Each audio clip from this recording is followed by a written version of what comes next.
All right. Hey, y'all. Happy Wednesday. Happy hump day. We're halfway through the week. Hopefully, everyone's been having a good week so far. Just want to take a moment to welcome folks into this space, whether you're joining me live or you're listening to this afterwards. Just want to express my gratitude for you choosing to be on this journey with me and with our community. So tonight is session 3 of our year-long learning series focused on healing from whiteness.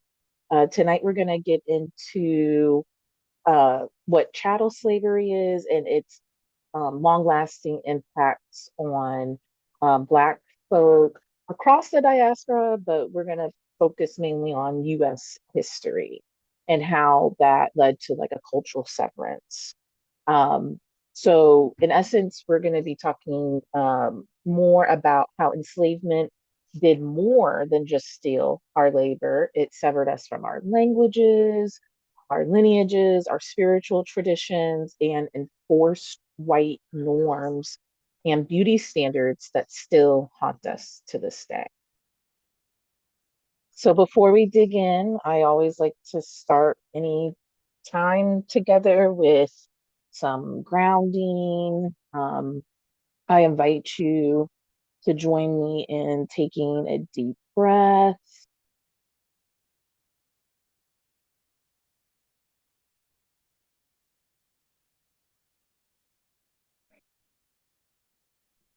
You are here, you are safe, and you are seen. I also want to take a moment to call in the ancestors and ask them to guide our steps as we sit with truths and begin our healing, or continue our healing. Um, I also want to take a moment to just reintroduce myself or introduce myself for those who are not familiar with me. My name, my name is Vanessa Weathers. I'm a mama. I've been an auntie much longer. I became an auntie when I was 9 years old.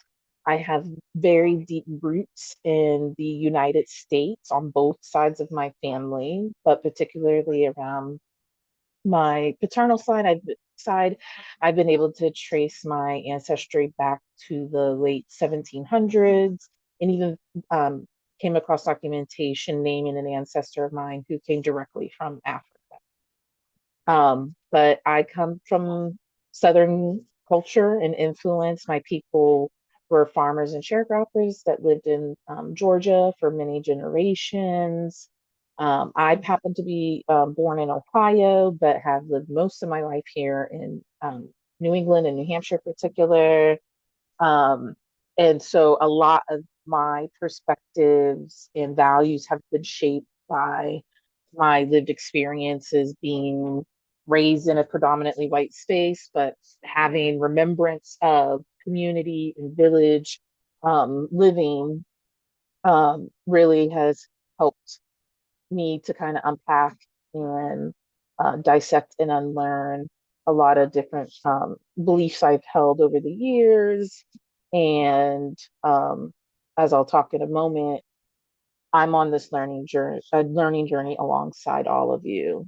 This is not like any top-down teaching, so um, I'm continuing to learn ways in which whiteness has a hold and how we view the world and how it influences all aspects of life. But I am very proud to be Black American, um, very proud and protective of our culture. But I also do recognize that I hold privilege, especially in a world where colorism exists, and also being of a mixed race. So, as I kind of alluded to, this space is not about me giving a lecture to folks. This is like collective learning. We're learning together, as I said. So I'm constantly learning. I try to avoid using words like expert and stuff because I feel like that kind of people tend to stop learning when they think they're an expert in something. So you're not only going to hear from me, but I've brought in the voices of other Black educators and culture holders through different videos that we'll be watching together, and then talking about this space honors all learning styles. So whether you're here to just take it all in, listen quietly, or maybe you find yourself reflecting through like journaling or writing throughout this session, or you want to share your voice, whether that be coming off mute or in the chat, whatever feels comfortable for you. All learning styles are welcome here. All right. So as I was prepping for tonight's session, I was kind of asking myself um, if I had kind of like clearly conveyed how I'm defining healing through this series and what is necessary in order to heal. And, after much thought, I came to the realization that healing requires accepting these truths, right? And I put hard in quotations because, that's it's subjective. Um, I do know that a lot of the truths that you need to accept in order to heal from whiteness can be very intimidating. It can really like rock your whole worldview of what you thought was real, um and it can be uncomfortable, right? And we as humans tend to want to avoid discomfort. So that's why I put hard in quotes, because, the truths are heavy, but once we face them and accept them, that road begins to be lighter. So we cannot heal from whiteness until we face the truths that we've been taught to ignore, deny, or distort. So yeah, I just wanted to recenter us around that whole concept. I wanted to take a moment to kind of just recap a bit around Hey, cool the kids, Diaspora War. the truths that we've discussed so far. But before we get into that, I wanted to share this video. I actually came across this video like over the weekend, and I was like, I gotta put this in tonight's session because it does a really wonderful job of kind of giving an example of these truths that we need to accept, and once we um, learn to accept them, we know how to move about the world a little bit better in ways of like protecting peace and protecting our energy. So I'd like to turn it over to Sunday Jones to speak more about. Um, she goes into like critical race theory and then like these three truths that have become sort of like codified in, most certainly U.S. culture, but global culture as well. Black Americans versus Black Brits versus Nigerians. I don't do any of that at all for many reasons. It's mainly and ironically because I have deep knowledge, you might even call it expertise, in why conversations to and about Black Americans happen the way that they do. And most people don't want to have that conversation. And I do not mean that in a clickbait, they not ready for this kind of way. Let me show you what I mean. I spent 15 years of my life studying Black American history, and that means, unfortunately, I have to study racism. Racism has a very evil tendency of being broadly specific. There is a very important field of study called critical race theory, and one of the tenets of that theory is that racism is normal. Not normalized, it is normal. There are many racist ideas, but these to me are the three that guide the conversations that are had to and about Black American people. One, it is that African American people are inherently willfully uneducated and naturally intellectually inferior, that we are stupid on purpose and that we are stupid inherently. Two, that African American people do not feel pain of any kind. We do not have the capacity to feel. And three, the idea that African American people get beneficial special treatment because of chattel slavery. The key here is believing that chattel slavery is a non-special event. So we get beneficial special treatment because of a non-special thing that happened to us. Every conversation that I have ever seen to and about African American people, especially on the internet, has contained one or more of these racist ideas, and the worst one sit at the intersections of all three. And it's not just about a poorly worded conversation. Remember what I said? Racism has an evil tendency of being broadly specific because it is normal. This is why Donald Trump right now is picking cities with predominantly black mayors and sending the military into those cities for no reason. When people say they don't get it, I believe them because most people don't. Racism is not just a tit for tat between white Americans and black Americans. Anti-black racism, specifically anti-black American racism, is a social, philosophical, psychological, sometimes even physiological phenomenon that leads to some of not only the most barbaric violence that I have ever seen or studied, but also some of the most casual cruelty that I have ever seen or studied. Most people, when they talk about black Americans, will freely admit that they know nothing about our history and culture, and in the same breath be so positively sure about all the conclusions they're coming to. Casual dehumanization is the only explanation for that, which is why I can't have the diaspora war conversations, because most people do not hear what they are saying, but I hear it, and I know how serious it is, and that's terrifying. This is a little bit longer than my usual videos. I tried to cut it down as much as I could, but every word was important. Speaking of, there are very few instances where I will pull my academic rank, and this is one of them. We will not be going back and forth about whether or not this is true. Not understanding is fine, but thinking that you could debate the veracity, the validity of what I just said, in my field of study, that is the equivalent of someone who believes the earth is flat. Racism is normal, so anti-racism takes practice. So I would invite you to watch this video while practicing the anti-racist idea that a black American person has produced something intellectual that you can learn from.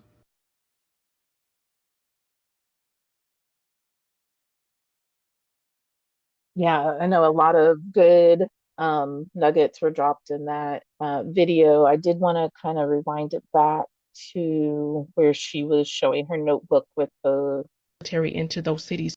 yeah, here the kind of three racist ideas that the world is kind of built on, especially in the United States. And it's not that we should accept these racist ideas as truth. That's not, I just want to be clear, that's not what I'm saying. What we must accept as a truth is that these are the ideas in which the United States and um, how it has engaged in imperialism worldwide. That's what this has been built on. And we've all been um, conditioned with these ideas from the time we're born and throughout our life, whether it be in the media that we consume, where either we see harmful stereotypes or we don't see us at all, right? And so even by like absence has an impact on how you see yourself and your, either your racial or ethnic group.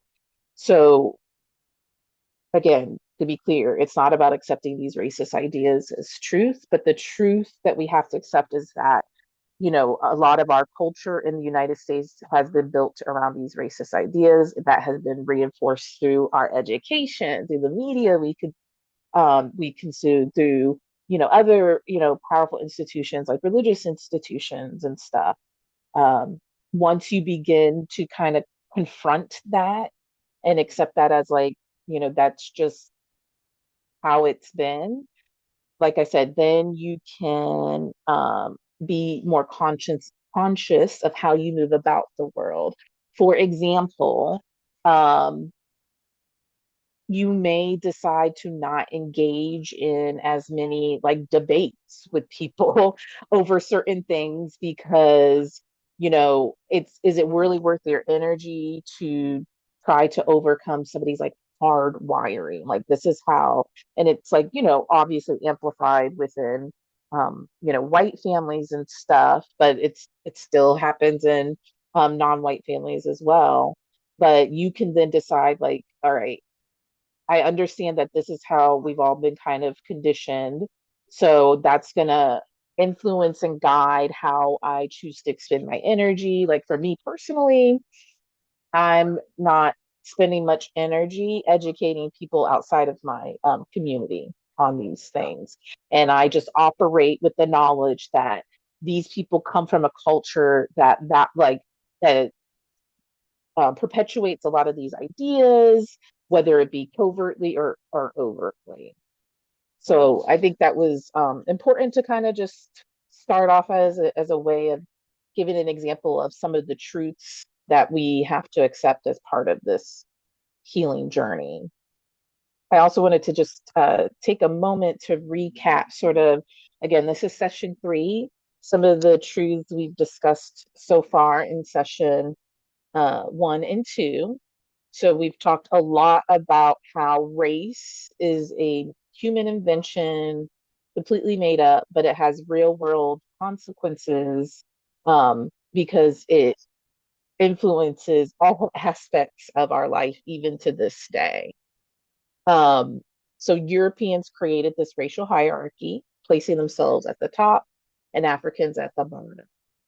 And that one concept took root in um, their cultures, and then they spread that ideal around the globe as they went forth colonizing. Um, Whiteness is not just a race, right? So we have like the white race, but it's also a system. It's a system of systems, actually, of many different social constructs that we, again, our whole lives have been built around, whether it be around like our gender, our race, our skin tone, our abilities, our class, right? All of that is part of these systems of whiteness as well. Uh, we also have talked about how even though, it's called whiteness, you don't have to be white to uphold, the concept of whiteness. We've all been susceptible to it, right? And that's another like truth that may not be easy to accept, even for the most conscious and aware person. I like to say it's not a matter of if you've been like infected with whiteness, but a matter of just how. And once you get past that, like I have been infected by whiteness, into the how, that's where you really get into the details you need in order to actually heal. What are these harmful values or beliefs or misconceptions that I've accepted and have integrated into my life, and what do I need to do to um, unlearn and unpick those, harmful behaviors. Um, we've also talked a lot about how, as they were creating whiteness, right, they also created blackness at the same time. And so there were certain things that they tried to push on us, different sorts of stereotypes, things of that nature. That they, all these undesirable attributes happen to be associated with Blackness. But then we know that throughout history, while we have come to maybe call ourselves Black, as that the name that was like kind of given to us, because we didn't know exactly where in Africa we came from. After a few generations, that information was suppressed from us. Um, but I almost blanked it. Okay, yes. So they tried to enforce like certain attributes of Blackness on us, but we were like, no, no, no, no, no. We claimed it ourselves, and we've created these wonderful cultures like globally that are all African derived, but then have evolved in really beautiful ways to integrate the indigenous cultures that we integrated with, and other people who were victims of colonization as well, and have created, this beautiful kaleidoscope of cultures worldwide. So it's just another example of how Black folks have taken something that was meant to dehumanize them, to keep us down, and we turned it into something really, beautiful. And nobody can say that we don't have culture. Um, We also have touched on, and we're going to get in a little bit more tonight around how our indigenous spiritual beliefs were demonized and then replaced with non-indigenous systems like Christianity, Islam, Judaism, right? So we're going to talk more about that tonight, but that's again something that might take some soul searching in order to be able to accept, that I know, especially in the United States, because most Americans identify as like Christian.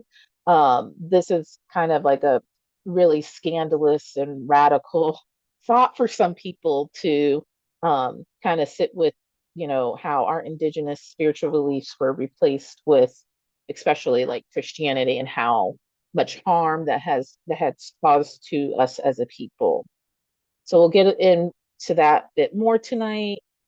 And then obviously, in the first session, we talked about before the ships came, we talked about all this rich African history that is conveniently left out of our educational systems, to the point where a lot of us grew up believing that like our history kind of started with slavery, and that prior to slavery, I don't know what, you know, uh, they were teaching us what Africans are doing, but I don't recall talking about it. So it's kind of like you get the impression, even though they may not have explicitly come out and said this, but because they omitted information, your mind will naturally conclude, like, well, I guess we didn't really have much history before, slavery. So even if we did get any African history, it was probably very distorted, omitted a lot of things that would have revealed that they were advanced in all ways, technology, community wise, and engineering, all of that stuff. Um, and instead, we've kind of been left to believe that um, again, they don't always come out and say this, but you're supposed to deduce that prior to the ships coming, Africans were uncivilized, and then the Europeans brought all these great technology and civilization to them. One moment.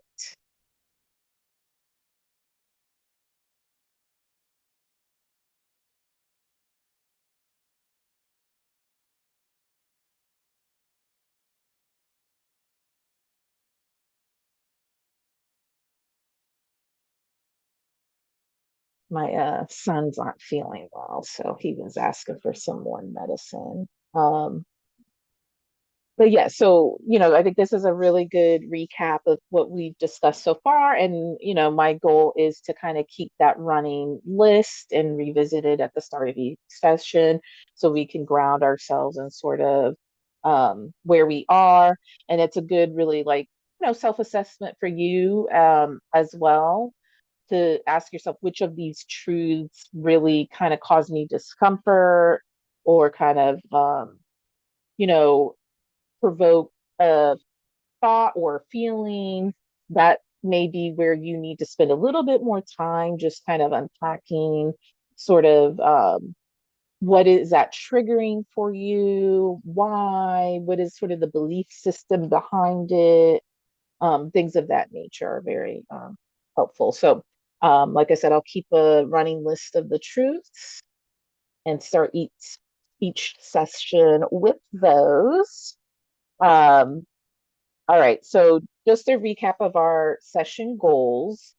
For tonight, our goal is to walk away with an understanding of how chattel slavery operated and what made it distinct, and to learn how it severed African languages, lineages, and spiritual traditions.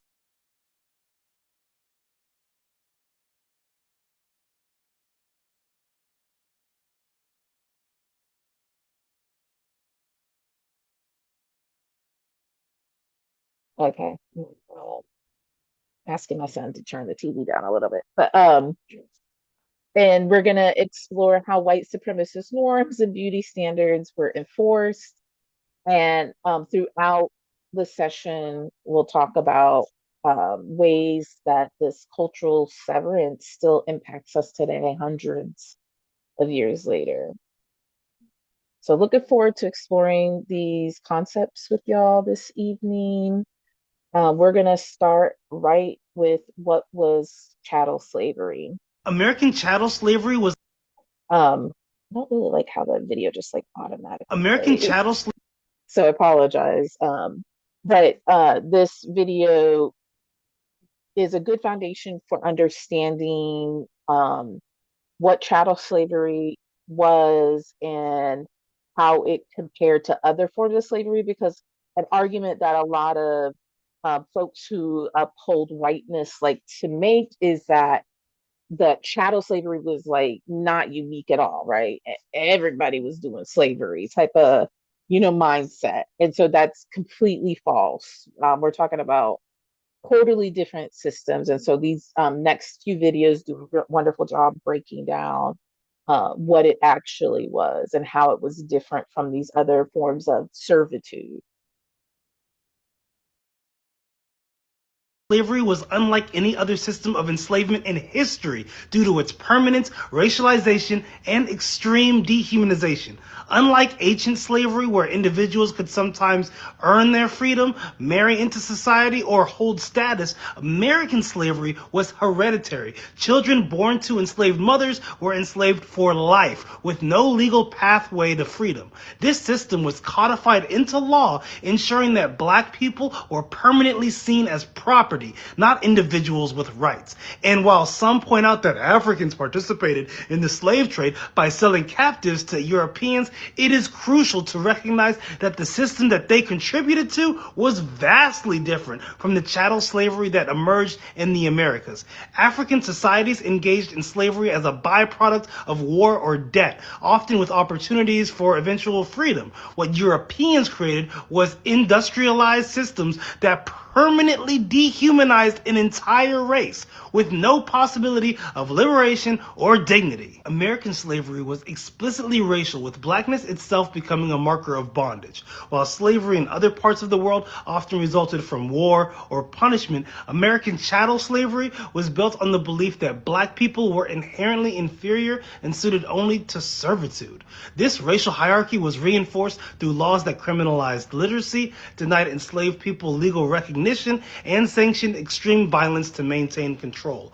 Families were routinely torn apart at auction blocks, and enslaved women were subject to systemic sexual violence, further ensuring the continued reproduction of enslaved laborers without the need for importation. The argument that Africans sold their own ignores the agency of European powers who established and maintained the transatlantic slave trade, turning human lives into commodities and profiting from unimaginable suffering. The brutality of American chattel slavery was unparalleled in its scale and impact, not only on the enslaved, but on the economic and political structures of the nation. The labor of enslaved people fueled the Southern economy, particularly through cotton and tobacco production, while the entire country, including northern industries and international markets, profited from their exploitation. Even after emancipation, the racial caste system it created did not end. It transformed into segregation, disenfranchisement, and systemic racism that continues to shape American society to this day. American chattel slavery was not just a labor system, it was a deeply entrenched, institutionalized atrocity that sought to erase the personhood of an entire people, leaving a lasting legacy of racial oppression. To reduce this history to Africans selling their own overlooks the unprecedented cruelty and systematic dehumanization that defined American slavery and its enduring consequences. So I have a lot of people in my comments once again trying to convince me that white people were victims of chattel slavery, just as bad, if not worse, than black people during the transatlantic slave trade.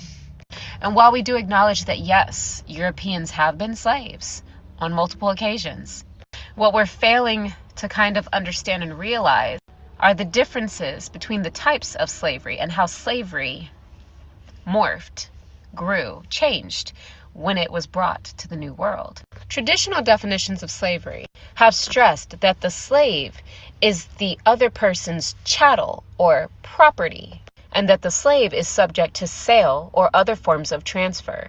The slave's will is subject to the owner's authority, and that the slave's labor or services obtained are always through coercion, usually with a whip or other instruments meant to inflict pain.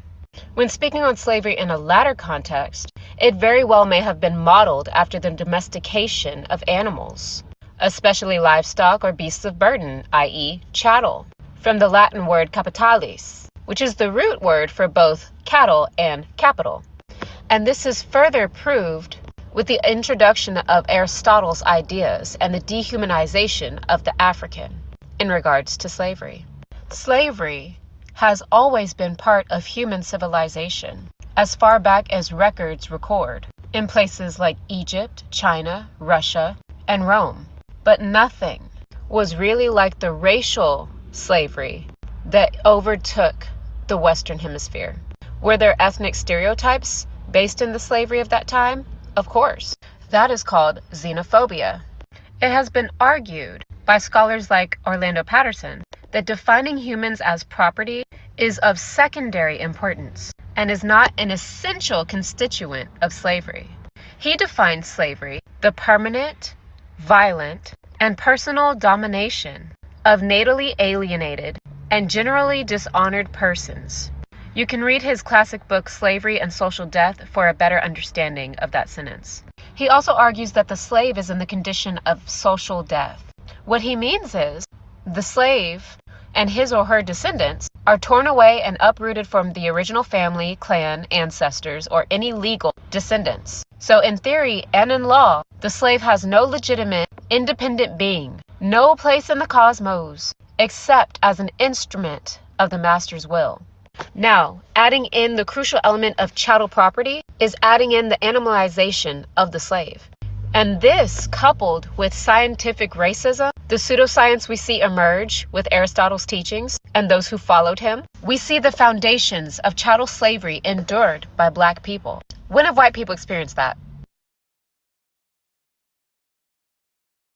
I'm not gonna lie to you, it's hard to be surprised by how absurdly evil the US operates if you have like a real functioning knowledge of chattel slavery. And this is not a dig, like people are actively barred from better education and the totality of the horrors of chattel slavery because it allows them to like obfuscate how uniquely evil it was. This is one of the reasons why white separatists and Christian nationalists and conservatives love to bring up like, oh, there was already a slave trade, Africans were selling Africans, Arabs were selling Africans. Like, yes, there's an Arabic slave trade, there was an African slave trade, but they were not the same as the US's. They know that, which is why they're nostalgic for the time. A lot of people don't realize one of the reasons why race relations in the US isn't muddied the way that it is in Europe or in other colonies that they had is because we had no pathway to personhood. That was a unique quality of American slavery. Every other place had a path to citizenship or personhood. You can buy your way into freedom. You could breed your way into freedom. That's how we get like the mulatto. This was big in Spanish and Portuguese colonies. If you bred out enough African, you would be freed. If you married out, like in Brazil or in Portuguese colonies, you would be freed. No such thing existed here. It was the one drop rule. That matters. It's one of the reasons why historically, I don't see why we use like BIPOC language because it's not about everybody else. And this isn't like in a good way, but it's the reality. Like the US is very much still reconciling with a Black-white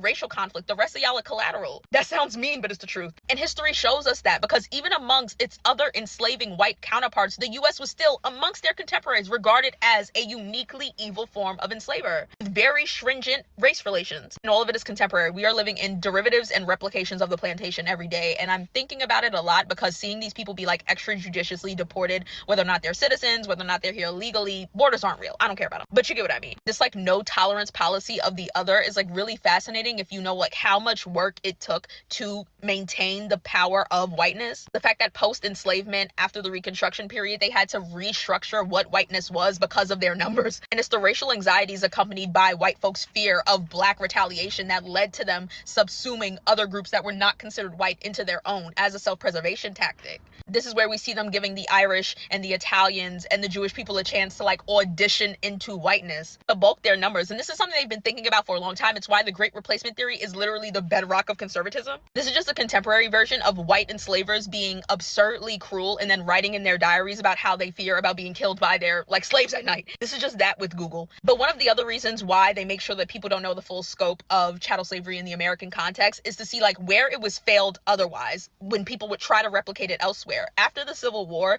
tens of thousands of white enslavers took their plantations, uprooted them, and placed them in Brazil because, not so fun fact, I guess, Brazil was the last in the West to abolish slavery. They didn't get rid of it until 1888. They were also the colony with the most enslaved Africans total. This is why the largest black population outside of the continent of Africa is Brazil. When these white enslavers got there, again, fleeing having to get rid of their plantations, they wrote endlessly about how homesick they were, not just because of things like the climate and the fact that they weren't allowed to fully replicate the same plantations. Like, for instance, a lot of them wanted to grow cotton. You can't do that in a subtropical climate like Brazil. But explicitly, their biggest gripe with Brazil was with its race relations, because they had a freed black population. Because Brazil, a Portuguese colony, was one where you could breed out blackness, you could buy out of enslavement. There was a path to citizenship. They were considered people there, and that was something white enslavers physically couldn't conceive of. It's quite literally what led to tens of thousands of them coming back to the States. A few successfully settled there. That's why you get the town of Americana in Brazil. That's how you get this ethnic group considered the Confederados, which are the descendants of these previously enslavers who then started to mix with the local, Brazilian population over time. And one of the reasons why the Confederados and Americana settlement is at the top of my mind is that when these tens of thousands of homesick, middle class, they weren't the most wealthy, but semi-wealthy white enslavers were done with their Brazilian project, they petitioned the US to help subsidize their travel back because they spent all their money trying to replicate their plantations in Brazil. And the US did!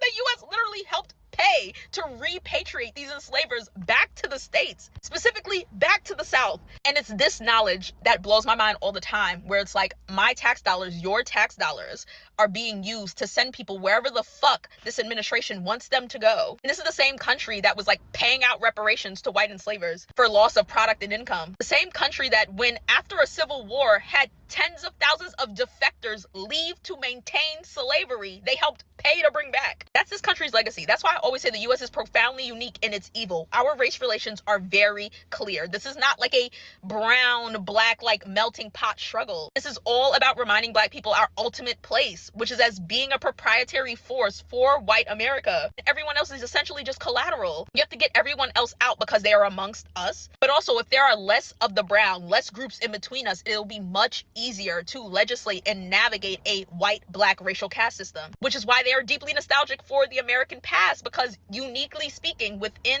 the context of transatlantic slavery, we were the ones with the harshest, most violent race politic. And that's what they are seeking again. Race relations is the very reason why our left politics is considered the right in Europe. This country is soulless for a reason. And this isn't to say that Europe didn't have its problems. Again, they are the reason we had these colonies. They're a reason that many people speak Spanish, that a quarter of the world is francophone, why folks who should have never heard about a pope have Catholic names. But ultimately, this is just the pot of racial violence and terror boiling over finally post-Civil War. Because it's not enough that they didn't punish the South. They were actively rewarding them, giving them positions of power and telling them to just replicate what they needed quietly. And that's what happened. And we're living in the after of that. And I think if more people had a better education about the totality of chattel slavery in the American context, they would be less occupied with preserving the perceived soul of the country and more interested in, after this shit burns down, what can we build that's better? I've been begging y'all to get woke on transatlantic slavery for so long, and Reconstruction specifically for so long, for this purpose. Because the black folks who were allowed to have this education,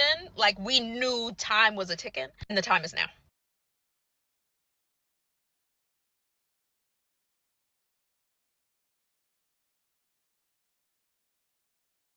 Yeah, so I think those speakers did just a wonderful job really breaking down the very key and important differences between chattel slavery and other forms of slavery or servitude. Um, as I was listening to that last person, I was reminded of um, my own family's history with the reconstruction, quote unquote, reconstruction period, and that'll actually be future session that we'll get into that even in more detail.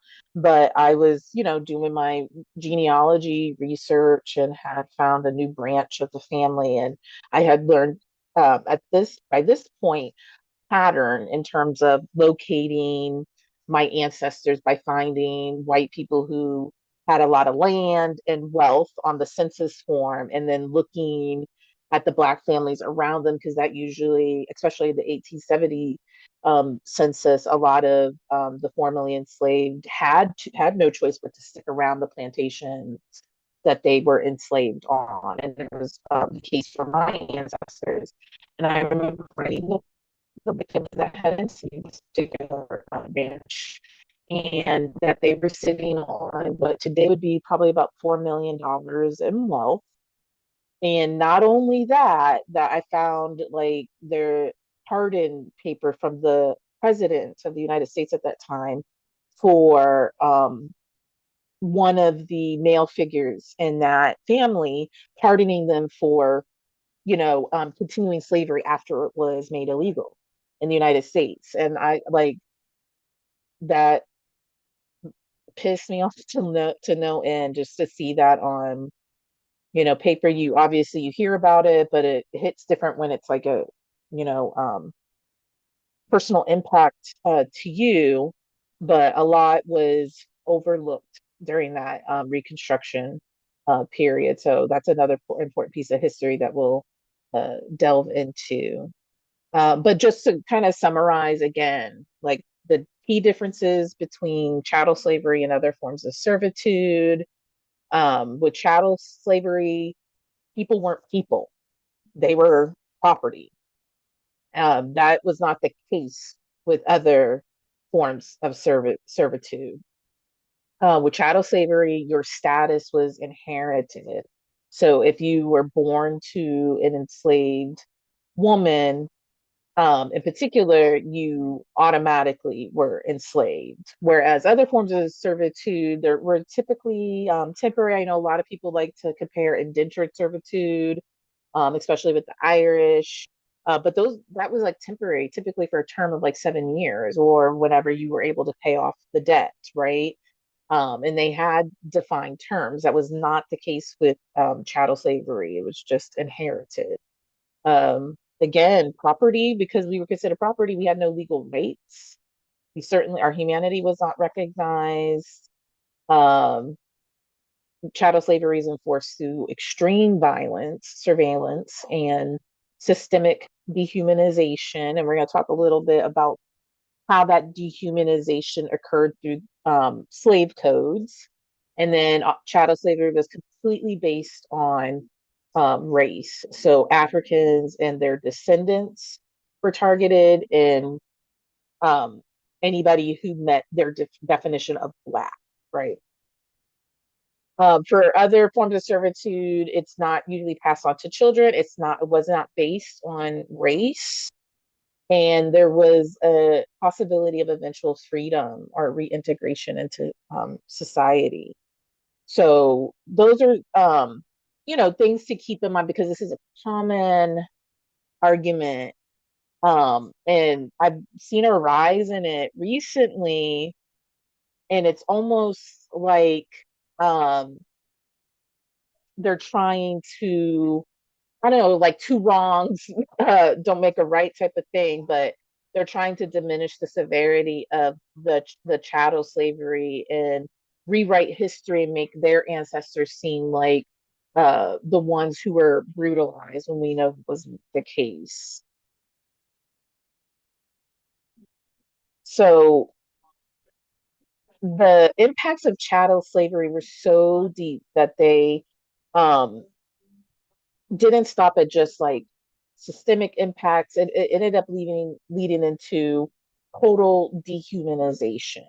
The big part of that was our disconnection from our language and our lineage. And so that's what we're going to move into next, is talking a little bit more about how chattel slavery severed our ties to not just our cultures, but our identities, our ways of being and living with each other. And so we're going to go through, again, a history around how that happened and what the lasting impacts of that. So this is an image that I conjure in my mind quite frequently, especially when I'm talking about things like chattel slavery, is just uh, how people were kidnapped and transported outside of Africa, and where all over the world we ended up at.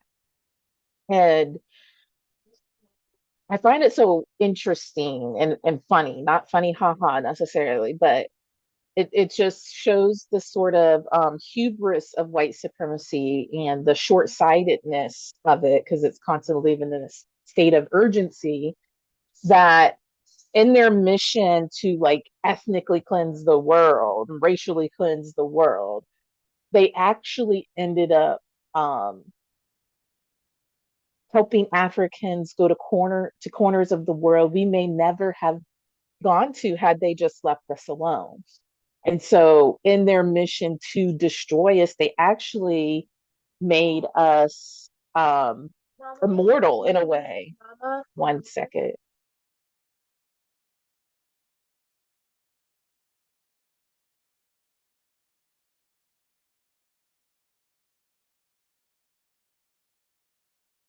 So that's something that I take a little bit of comfort in. 1 second.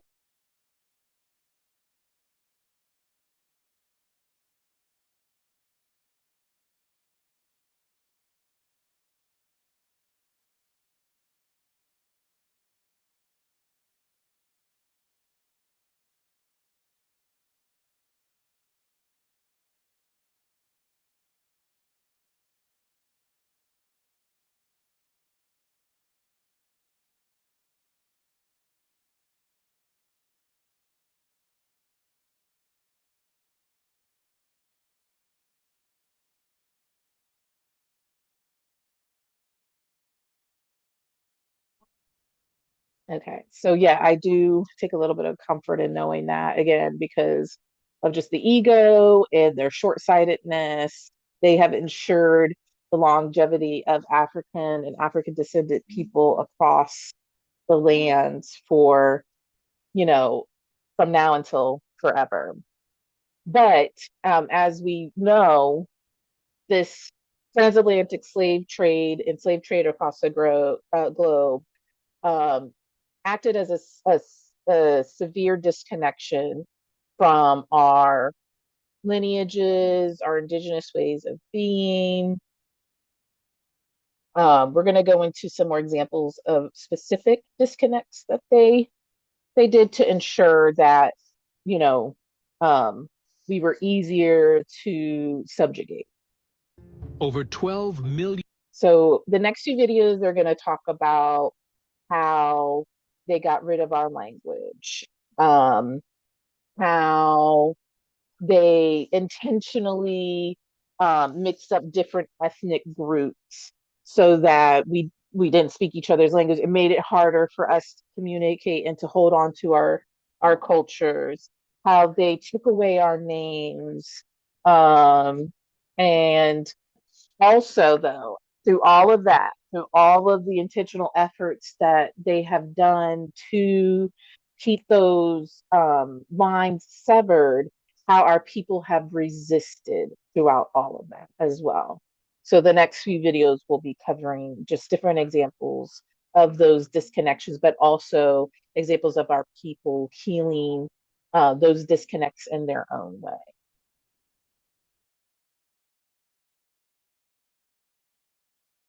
Over 12 million Africans were taken from their homes, but almost none of their languages survived the journey.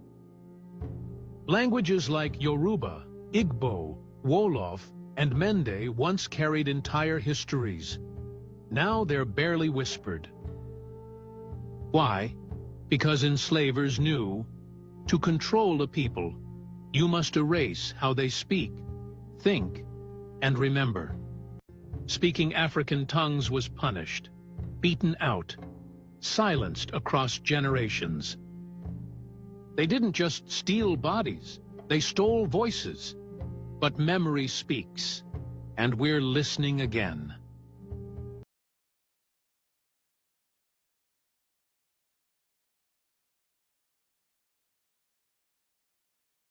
Did you know?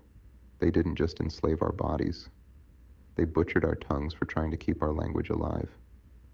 Let's go deeper, because this ain't in your school books. From the 1600s to the 1800s, it was law in slaveholding states that enslaved Africans could not speak their native languages. Why? Because language is power. Language connects memory. Language builds rebellion. And they feared our connection more than they feared our strength. Story 1. Tongue cut clean in the Carolinas, 1730s. An enslaved man on a rice plantation was heard speaking Wolof to his brother. The overseer ordered him to stop. He didn't. In front of a crowd of 30 other enslaved people, they cut out his tongue with a rusted iron tool. No anesthesia, no humanity, just screams and blood in the dirt. He survived, but never spoke again. Story 2. Louisiana, where language was treason.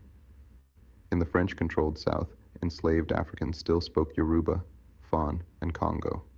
But after the 1768 slave revolts, it was declared a crime to speak African dialects. One woman, pregnant, was caught whispering to her daughter in Mandinka. They tied her down, burned her tongue with a branding iron. She gave birth 3 weeks later, in silence. The baby was sold by the end of the month. Story 3. The Iron Mask. Georgia, 1812. A group of Africans was newly imported, still speaking their native language. To stop them from plotting, the slave owner had iron muzzles made. They were forced to wear these for weeks. No food unless someone else fed them. No talking. No crying. No memory allowed. One man suffocated overnight when vomit pooled inside his mask. They buried him without removing it. Story 4. The Sewn Mouth. Virginia, 1799. An enslaved girl, 12 years old, caught teaching other children tribal songs. The punishment? Her mouth was sewn shut with twine, threaded through her lips, hole by hole. She didn't die, but the message was clear. If you pass down the culture, we'll erase your face. Story 5. Slave Codes and Spiritual Silencing. South Carolina's 1740 Negro Act made it illegal for enslaved Africans to learn to read, teach, use African drums, or speak in non-English dialects. The punishment: whipping, tongue mutilation, muzzling, even execution in some counties. Story 6. Brutality. Hidden in Christian language. Missionaries told Africans they could only be saved if they stopped speaking their demonic languages.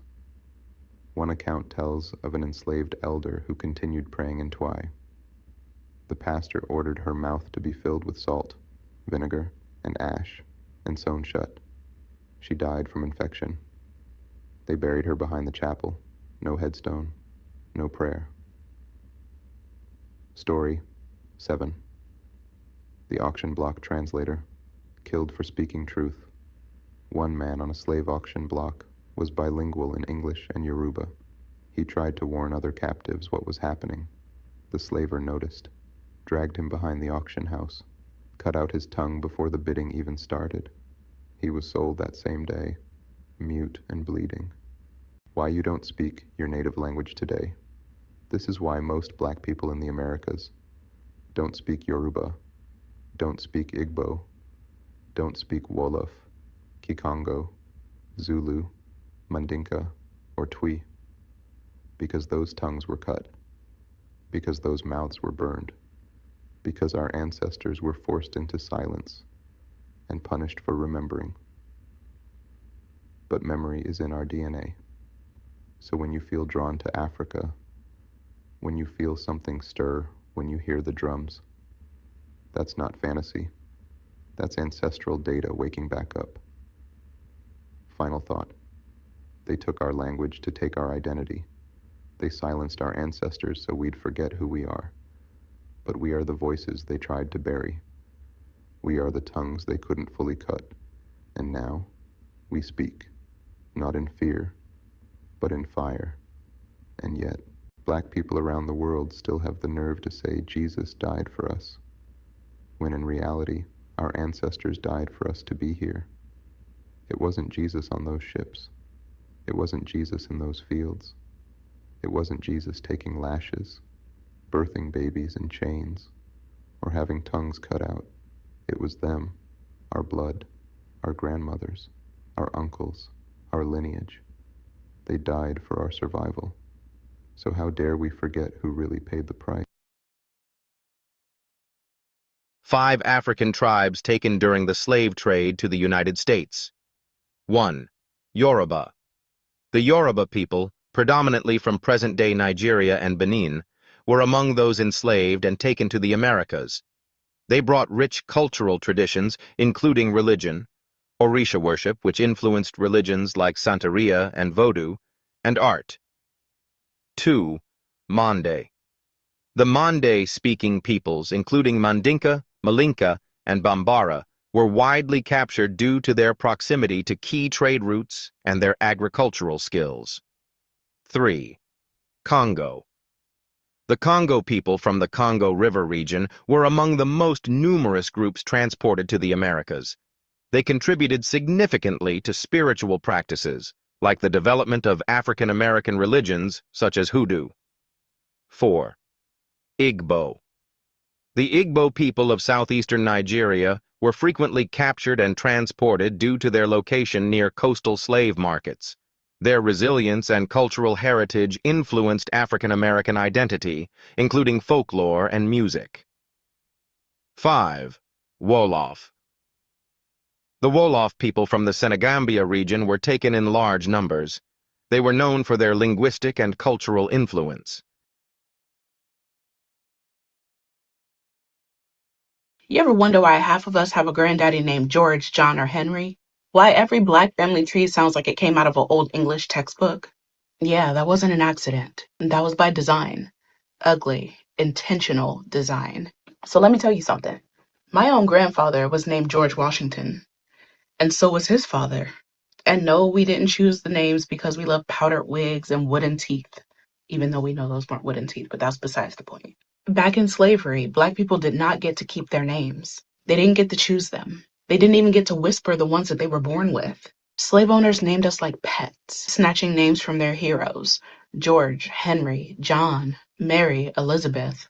And because creativity wasn't exactly their strong suit, they used the same 5 names over and over again like they were handing out uniforms. Or worse, they slapped their last names on us too. Imagine spending your whole life carrying the name of a man who thought that you were literal property, and then getting side-eyed when you say you want better. After emancipation, changing your name wasn't easy. You needed paperwork, money, connections. 3 things that America made sure that Black people didn't have. Because even though they let you walk free, they didn't want you walking around free. That's why when you flip through old family Bibles or census records, or like me, I went through my ancestry DNA thing, you keep seeing the same names over and over again. It wasn't because we didn't have imagination. It was because America tried to strip the imagination and the memory right out of us. And still, somehow they failed. Because those names, they became survival stories. Proof that even though you stole our names, you couldn't steal our souls. The next time you meet another George, another Henry, another Mary, don't just shrug it off. Understand. Those names are battle scars, dressed up as birth certificates. Proof that with everything stacked against us, we stayed, we lived, and we dared to name the next generation anyway. I love us. Black people are notorious for naming their children 25-letter names that they're never going to get even pronounced right, let alone spelled right. Like, why would you do that? Over there. Do you know why they actually do that? The reason for that is because during slavery, their identities were taken away. So they had to have unique names in order to identify their offspring when they were sold from different plantations. So that came down generationally as generational trauma. Okay, well, how about now? Isn't that sort of trauma for that poor kid that's never going to have his name spelled right? Only to your standards. Like, what is... If I were that child, I wouldn't want my name misspelled all the way through or mispronounced by people. That's because people can't take the time to pronounce it correctly. Whatever. You can say supercalifragilisticexpialidocious, but you can't say Jaquan. Are you kidding me? Okay, whatever the result is, the poor child does not have his name pronounced correctly or spelled correctly. Because people do not take the time. You can take the extra 2 seconds to do it, but instead you're sitting here making fun of a whole culture of people for things that they didn't have a choice on. Do you have a name that gets misspelled a lot? I sure don't. Well, Because you my got a whole mom lot of- whitewashed my name. So that's racist. So this is kind of true. I want to give y'all some tips to help you find your enslaved ancestors, especially if you have a common surname. So unlike popular belief, a big number of our ancestors did not take on the enslavers' last names. Some took on the names of someone famous, like Frederick Douglass' last name is it comes from a poem. Some may choose the last name of their occupation, may that be a carpenter. Some do it for religious reasons. Some just choose a random name like Gold Standard Gun. Now, if you have one of these common last names, one of these unique last names, what you want to do is study the 1870s census where your peoples are located. So I'm using the digitized version right now, but always check the actual document itself. I'm using my second great grandfather, Brister. You can see he was born in 1815 down in South Carolina, but in 1870 he was living down in Monroe, Alabama. Now, as you can see, Brister isn't the only English in this neighborhood. Enter the basic information I know into the slave schedule. Now, with the county exact, you can see who enslaved people within that county, and there go my op. Like for part 2. Nan saspapie kak tachutut fafwaluinan tutlalyak. Hashi square lolo. As foreign as the language Gloria McIlway is speaking may sound, it's native to this country. Mum karai lal. Tut is a language that was created here in America by American slaves. It's a system of reading that was secretly devised at a time when slaves weren't allowed to learn to read. And if they were caught, the punishments were terrible. In spite of the risk, mothers taught their children, and the language was handed down from generation to generation. That's how it was in Gloria's family. I learned to speak Tut language when I was very young. I heard my mother and her sister speaking it when my aunt would come to visit. She sounded the consonants and spoke the vowels, which is how you do in Tut. Because when you're speaking Tut, you're spelling the exact English word. You're simply spelling it by using its actual phonetic sound. So Tut became a way for slaves who could read to read aloud to those who could not. But more importantly, it became a way for slaves to speak to each other secretly. 30 years ago, the former office administrator started to research and study Tut seriously, and eventually opened an office in her home. The result is the first book ever written in Tut. Of the 1,500 books that I had in original print, I've sold about 700 of the books myself. And I also have a website. If you click on the little picture of the word H-E-L-L-O, you'll hear Tashi Squirrel. That's hello in Tut. Since her retirement, Gloria McIlwain devotes all of her time to spreading the word about Tut. I would like everyone to know that Tut language is here, its origins, the fact that it is a piece of American history, and that it is the type of information that shows how self-determination and self-reliance can come about and be used no matter what the circumstances. Well, from years of research, Gloria's found people mostly from the southern part of the country who speak Tut, but she also found Tut speakers in Trinidad, Canada, and the Midwest. And since she's been online, she's had inquiries from as far away as Amman, Jordan. Now, when I was a kid, whenever my parents, and I think this is the language they were speaking, wanted to talk about things that we should not hear or understand, is that right? They use Tut. I would think that linguists would really be interested in this, just because people always wonder, well, how does a language actually start? Yeah. And that's precisely how it starts. Yeah. The changing, yeah, exactly. With the internet, it can stay alive. Right. Yeah. Thanks, Barbara. Go ahead, son. As I was going back to see, he pointed out for me I could go back when I want to. Go back to where? Huh? Go anywhere. Sir, could you stand up? We can't hear you. Could you stand up over there by the microphone? You mean to Africa? Do you mean to Africa? Do you mean to Africa? We are not Africans no more. You have raped our great-grandmothers and stuff and changed us. Let me finish. And gave us a name as a Negro. I am not a Negro. A Negro is a person with a slave at the man. I just want to tell you that. And don't say nothing else to me. Sir? My name is Reginald Dobbs. I live at 3319 Maple, one of the ghettos areas that was pointed out in the film. I'd like to direct a question to Reverend Mitchell. Do you think that we will be satisfied with the jobs they are giving us? Yes, son, I think so. Simply because we are asking that you be trained on the job, and they start you off with a certain salary starting rates, and you would be promoted up to the maximum No, of the job. I don't believe that. The white man is gonna keep you where he got you. You're not going no higher than he wants you to go. And we ain't gonna settle for nothing but all the way. About this violence and non-violence, I'm for violence. Because we have pleaded for the last 400 years. Mr. Meek said you did not speak for him. How would you talk to a young boy like that? Well, I would say I would definitely have to use the Bible, Mr. Duggan. No, I don't hear that. Well, this is my only way. I ain't no Uncle Tom. Well, see, salvation. You can't brainwash me. Jesus said, first you seek the kingdom of heaven and his righteousness, and all of these things will be added. Heaven is on earth, mind you, brother. Where you gonna go when we start revolution? Whose side are you gonna be on? Are you still gonna be on your knees begging for us jobs? As Mr. Meek said, he wouldn't die standing on his feet rather than to die on his knees. I will die standing up for God.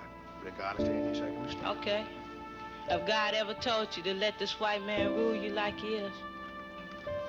Well, young man, you first must be born again. God is a spirit. No, I ain't born again. I ain't got to be born again. See, I was born in a new generation. Your mother could have brainwashed you, but can't nobody brainwash me. I'm ready. It's gonna take young boys like us to win the revolution. The white peoples realized today that they was wrong for enslaving the Negro. The great mass. May I finish? I'll wait. Why, if you so militant and so intelligent, why don't you keep your mouth shut? I'll tell you why, Reverend Mitchell, because I'm sick and tired of you standing up there on a television camera, a black man with a white heart and a white face. You're a black Anglo-Saxon, you're a disgrace to the race to stand up on a white man loving you. Ask Medgar Evers' wife. Ask the prayers of the 3 civil rights workers in Mississippi. Ask Jimmy Lee Jackson's mother. Understand? Ask Grace Louise's 5 children who were shot in the head because he's riding with a black boy in the car. You stand there and talk like an unmitigated fool. I'm intelligent enough that I don't want to listen to your dribble. What I want for myself and for my people is full fucking liberation. I want self-determination. I want to go back to indigenous ways of land stewardship and reciprocity. I want to go back to ways of governance that actually edify the communalism that is rooted within our ancestral being as black people. That's what I see for ourselves. And God forbid a nigga has some motherfucking vision. That I can imagine myself outside of the confines of the capitalist system that white people have told me is acceptable and respectable. Excuse me for wanting more than a capitalist system that says that we are not good enough to be full fucking human beings on this land. I have no desire to assimilate into that system, baby. I dream bigger for myself, and so should you. I love all black people, including y'all. I love my people so much that I refuse to accept that my wealth and that my comfort needs to be built on the backs of the black people and the African people of the global South. I love my people so much that I can imagine them outside of a country and an identity that has never actually been for them in the first place. I love my people enough to love all of my people, no matter where they are, because we are all sharing a common enemy in this motherfucker, and it ain't nobody that looks like me and you.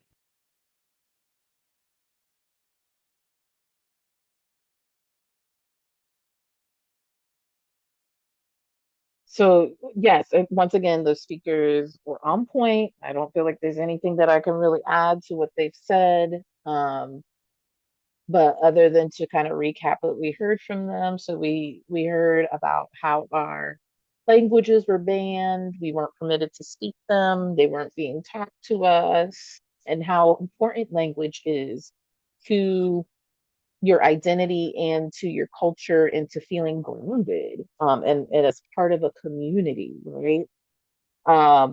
We saw the variety of ethnic groups that they um brutalized by kidnapping their members and transporting them across the ocean, and then, enslaving them. And they had no regard for keeping you with your family, let alone your ethnic group.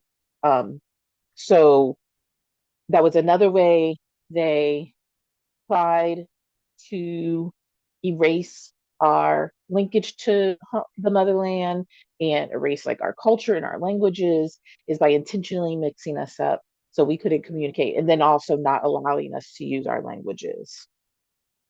They took our names from us. A lot of when I've been doing my genealogy, it's very clear where my enslaved ancestors got their names from, because yes, they were named after their enslaver. Like their my fifth great grandfather Samson Weathers, who was married to Lucy Weathers, got his name from his enslaver. His enslaver was Samuel Withers, and it became Weathers over the years. Talk about ego, right? Like naming your property after you, basically. So, and taking away like our names and our language, and taking us outside of our villages and our communities. They did a lot of damage. I know it's often said that um, it wasn't just our lands and bodies that were colonized, but our hearts and minds too. And this is how it started, and how it's been reinforced throughout time. It didn't just end. It's still happening today, where you see certain languages looked down upon as being inferior to others. For example, Black English is often labeled as like slang, when it is its own like language. It has its own grammatical structure, rules, and all of that. And that how Black Americans are really bilingual, because a lot of us can speak our Black English dialect on top of what they call standard American English, and then there's different dialects of that, of course. Uh, but those aren't things that are shared with us, and so we actually end up looking down upon our indigenous language as Black Americans, and um, get convinced that we need to code switch in order to be viewed as respectable and professional. But even with all that has been done to us, we still see resistance, right? We saw that through the creation of our own languages, in spite of being told we couldn't speak our native tongues and forced to be speaking English. Our ancestors created their own languages, um, and we'll talk more about the spiritual side too in a moment. But they found ways to keep things alive, whether that be through like songs or stories, um, spiritual practices, creating new languages, right? And I particularly liked that video. I don't exactly know when. It looked like it might be in like the 1950s or 60s, where those young Black men were speaking. I really liked that, and I wanted to include it because I think it also brings up another truth in our community, is that, you know, we used to be able to say things like, trust the elders, right? Go to the elders for wisdom and advice. However, nobody is immune from the impacts of whiteness, even our elders. And so we cannot just say flatly to respect elders, to heed every elder's advice um, as like wisdom and stuff. We really should be teaching people discernment and discretion over who we listen to, because you see in that video where that person who's probably considered like an elder, leader, it seems like he was connected with the church in some form or fashion, sitting there defending the white man, giving making promises that they had no intentions of fulfilling, and giving us scraps compared to what we are owed and due, right? And I loved how the other older man stood up towards the end and was like, "You're an unmitigated idiot," I think is what he said, or unmitigated fool. I think we need more of that. We need more of that happening where we are questioning our so-called community leaders and holding them accountable for their actions, right? Especially if you're putting yourself out there in a way where you're like, I'm a community leader, I'm here as an advocate, blah, blah, blah, blah. But you turn around and you advocate against us because you're more concerned about staying in the good graces of white folk than you are about actually fighting for what we're due. So something that you may want to reflect upon is thinking about your own family. Are there stories or names that you wish had been passed down but weren't? Or maybe your family has a story of resistance where they dared to be their unapologetically Black selves, even in the face of adversity. Those are the types of things that we can anchor ourselves around through this healing journey. Next, we're going to transition into the next thing. So we talked about lineage and language. Spiritual, I don't think people quite sometimes acknowledge the big wound we got from spiritual severance and that we still have. And I think the wound's only gotten bigger, as a matter of fact. So a truth that we must accept in our journey towards healing from whiteness is that African systems of spirituality have been demonized and outlawed.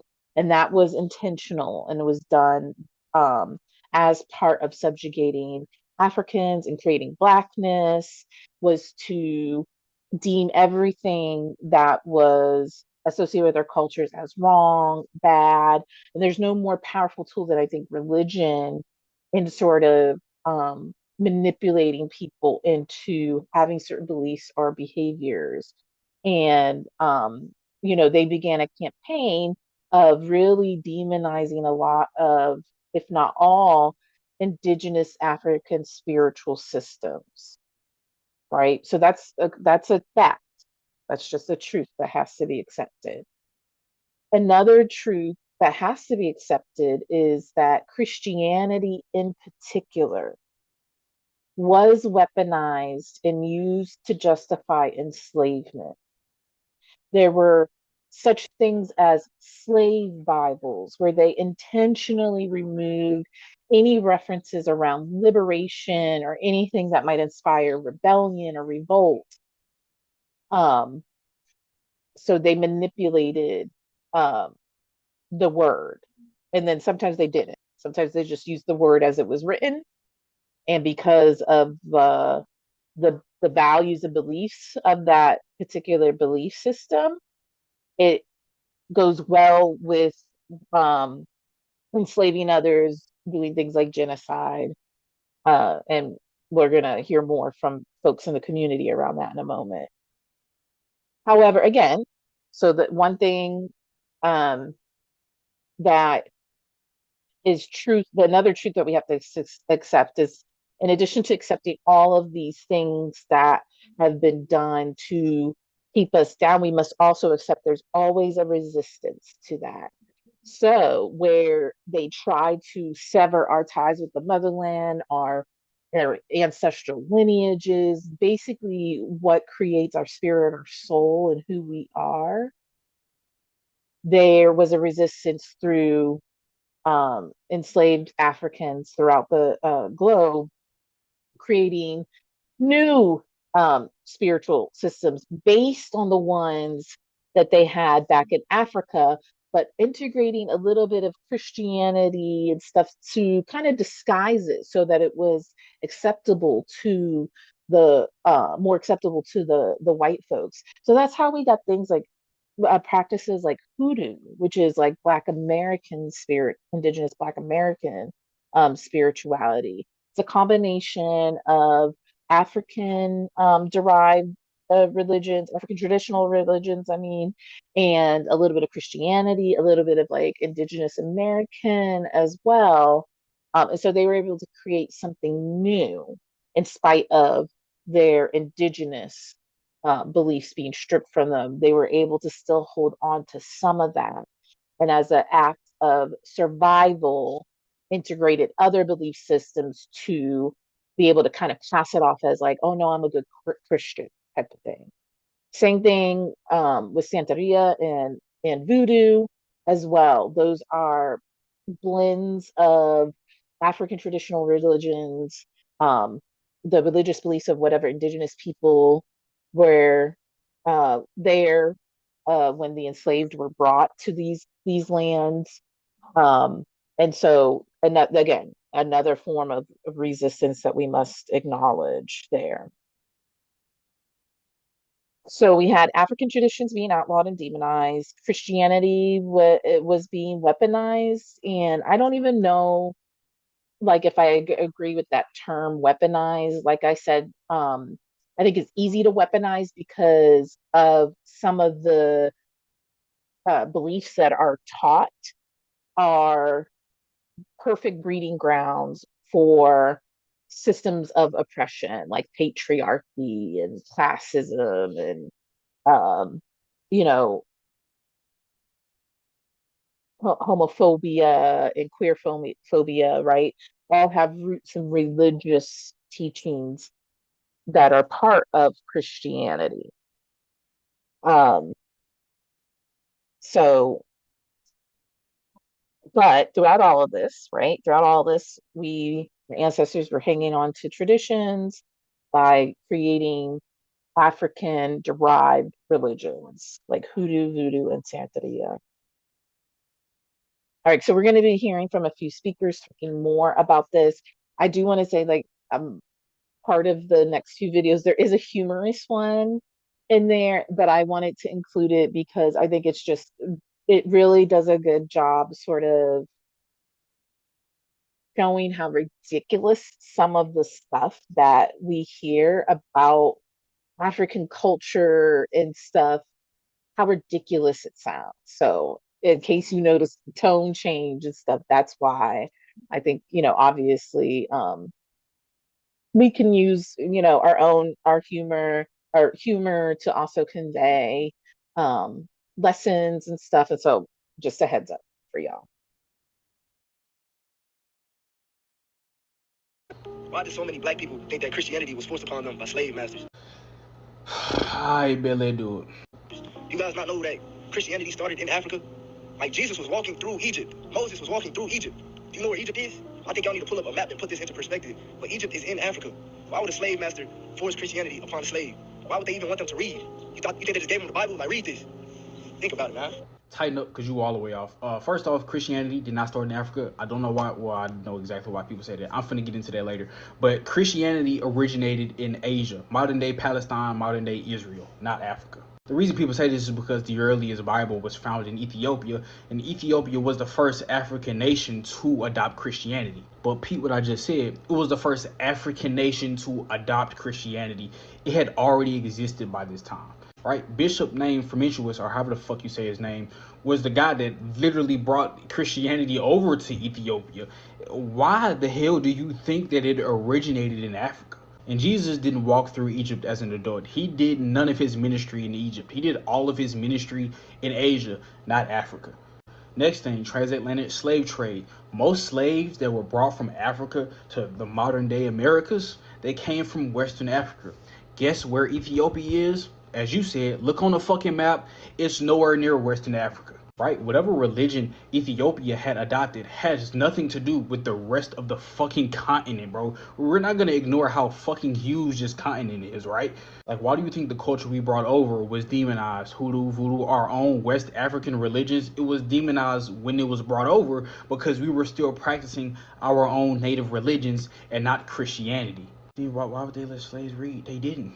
Slaves literally didn't know how to read. Most slaves were illiterate and like, are we serious, bro? When slaves were allowed to read, they were allowed to read the Bible, but a very specific version of the Bible that's notoriously known as the Slave Bible, which intentionally removed books like Exodus to prevent slaves from getting too fucking ahead of themselves and wanting to rebel in the future. Right? We need to stop this whole Christianity was already in Africa. It wasn't used to colonize our African ancestors. Yes, the fuck it was. Whatever the fuck Ethiopia had going on has nothing to do with my people. My ancestry has nothing to do with Ethiopia. It has everything to do with the Western Africa. So you need to peak game, lock in. You fell for propaganda. Stop demonizing your own people. When y'all say God don't play about me, are you assuming like God is like your sick'em dog? And if you are, then how do you reconcile the fact that, based on that logic, God seems to play about certain people? God definitely seems to be playing about enslaved children in Congo. And not just the children, the adults too, because they also matter. And I do hate when people only focus on children or women and children, as though men who are victims of oppression can be easily discarded. God definitely seems to be playing about everyone in Sudan, north and south, about everyone in Gaza, currently experiencing a man-made famine that a supernatural being could reach into and stop if they really wanted to.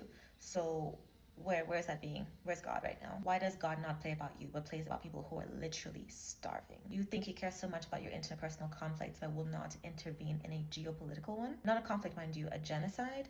Then again, God does sanction a lot of genocides in the Bible. That is true. So maybe that has something to do with it. Kill all the firstborn children of Egypt, flood the earth because people were disobeying, sending people to hell because they don't believe in Jesus Christ as the way and the truth and the life. Yes, that is a form of genocide, because if you're saying that people who don't believe in you get to be thrown in a pit of fire for eternity, even though their sins were not eternal, is genocidal. Especially because actually what you're throwing them in the pit of fire for isn't the sinning per se, it's the lack of belief. They could have done all the worst things in the world, but so long as they accept Jesus as way and the truth in life on their deathbed, then they get to go to heaven and not in the pit of fire. Like Netanyahu would be able to get into heaven by this logic. But a person who is kind, thoughtful, considerate throughout their entire life, solidarity with everybody, if they don't believe in Jesus Christ, they go to hell. I would consider that a form of genocide, an afterlife genocide. Again, for eternity, a concept that I cannot even wrap my head around. Man was not created in God's image. God was created in man's image. That is why God is so inconsistent, so jealous, so punishing, so cruel. God is you. I'm so happy somebody finally said it. Waist beads are demonic. I've seen Donald Trump wearing them. He got waist beads on right now. If you zoom in to that ill-fitting suit he got on, he got waist beads underneath there. J.D. Vance got them on.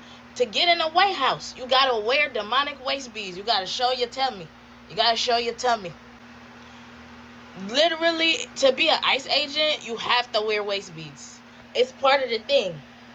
And honestly, if a shorty rocking it really well, she might drain your bank account, so that is demonic as well. So thank you, sister. Saved to serve 8. Saved to serve 8. Step up to the streets for letting us know this beautiful spiritual download that you got from the upper heavens. Not the lower heavens, the upper heavens. That prayer went past the Prince of Persia, did not pass go, and it just kept going straight to Jesus. Let's bind and cast. Everybody hold hands with me. Lord, if she got waist beads on, keep her away from me, Father God, because you know that your child is trying to save money, Lord. Protect my bank accounts, Father God. Another day, another reminder that the black community is mostly conservative. The only ways in which we're not conservative is when it has to in terms of how it directly affects us in the ways that we're being oppressed. So we tend to lean more on the liberal side because they don't outright hate us. But we've been known this. Every once in a while, the topic comes up and it reminds me that it's conservatism. It's conservatism. The anti-LGBTQIA sentiments in general, the ways that they fundamentally view politics overall. Most, and it's not just the older people. People like saying, "Oh, that's just the oldest."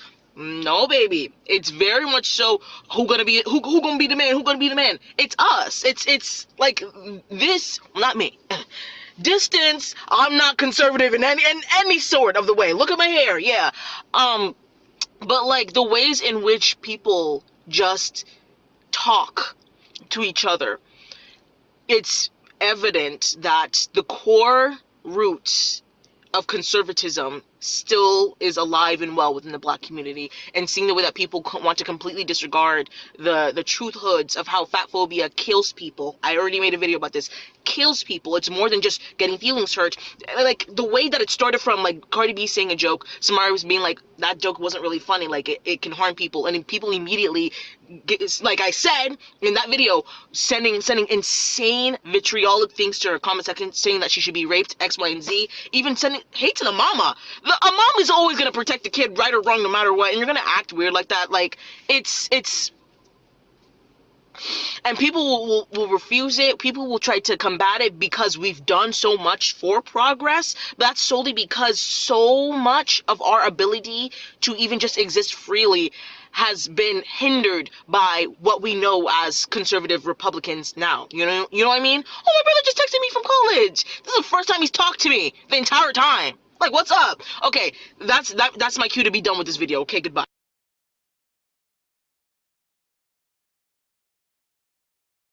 All right. So yeah, again, another wonderful observations shared by different people in the community around this topic of severing spiritual traditions. I think in terms of some of the truths that we need to accept in order to heal from whiteness is that, one, a common defense I hear from folks who um, accept that Christianity was used to colonize and enslave and kill and murder millions of people globally, was that, well, it was, Christianity originated in Africa. It was originated in Ethiopia, and that's the form of Christianity that I practice. So it's not a religion of the colonizers because it originated in Africa and Ethiopia specifically. When that is historically inaccurate, but also based on the Bible, is very inaccurate. The Bible is very clear where Jesus was born, Jerusalem and stuff. We all know where Jerusalem is, and so that Christianity must have originated there and not in Africa, because Christianity is all about the belief of Jesus Christ and stuff. And so, um, there's a lot of evidence that it did not originate in Ethiopia. Now, Ethiopia was the first country to adopt Christianity, but it didn't start in Africa.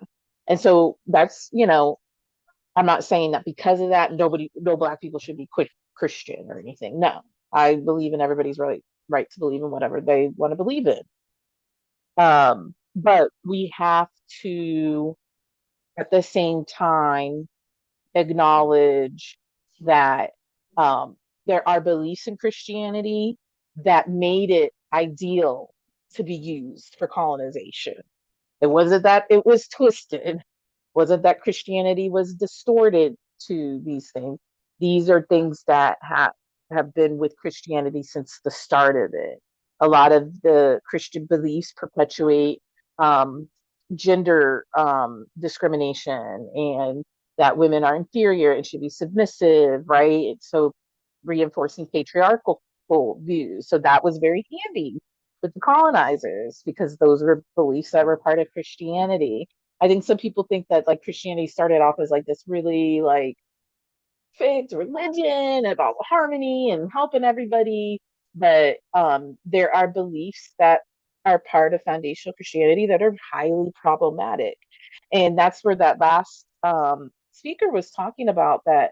I think if there's this like common stereotype of Black folks leaning more towards Democrat or the left, and I think a lot of Black folks might think they do, but when you start to ask them about their spiritual beliefs, you actually find that they are very conservative because the spiritual is political. You cannot separate the two. I know a lot of people are like, well, I like to keep politics out of my spirituality. No, your spirituality influences your politics, and your politics influence your spirituality. So if you have a belief, again, that women are inferior creatures, we were created out of the rib of Adam, and we owe our existence to man, that is going to influence your political beliefs, right?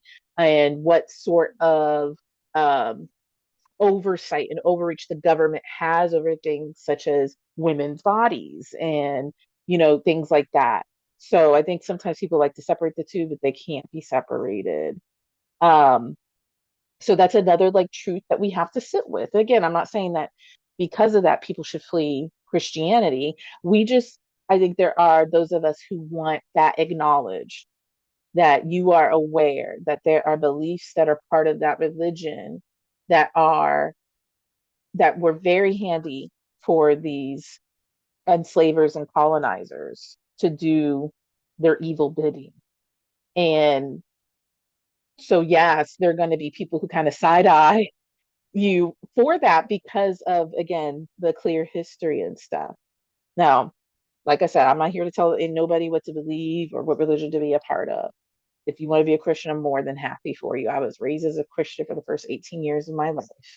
Um, but we have to be honest and real about these things. That's where the healing comes from, accepting these hard truths, these hard pills that to swallow, and just honoring that, right? And honoring how that can show up in the community differently. And so, you know, not to keep on picking on the Christians, but they just have it, especially in the United States. Remember, majority of people here are Christians, so that's the dominant culture in the context of religion. Anybody is a Christian's a part of the dominant culture. So if you're not a Christian, you are often targeted for it. And a lot of times non-Christians don't feel comfortable talking about, their beliefs or whatever around Christians. So there's usually some sort of reaction to it. But Christians never, I've never experienced it myself personally, where they're like, I'm aware of how Christianity is perceived amongst these marginalized people. I'm gonna I'm gonna respect that. I'm gonna respect their boundaries, and I'm not here to like preach to them and stuff. And I could just share like a real quick personal story with this. I had some neighbors move in a few months ago, um, a nice family from Kenya.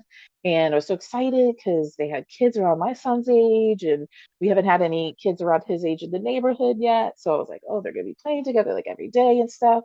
But I quickly realized that the mom is very religious. She's Seventh-day Adventist, and she thinks it's her job to convert me and get me to go to church and all that. And I explained to her very nicely that I have my beliefs.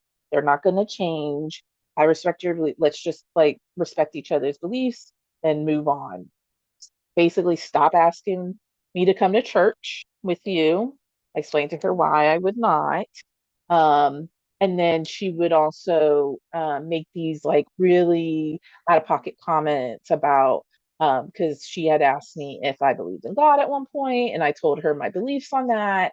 And so she said that because of that, my beliefs, I'm aligned with the darkness.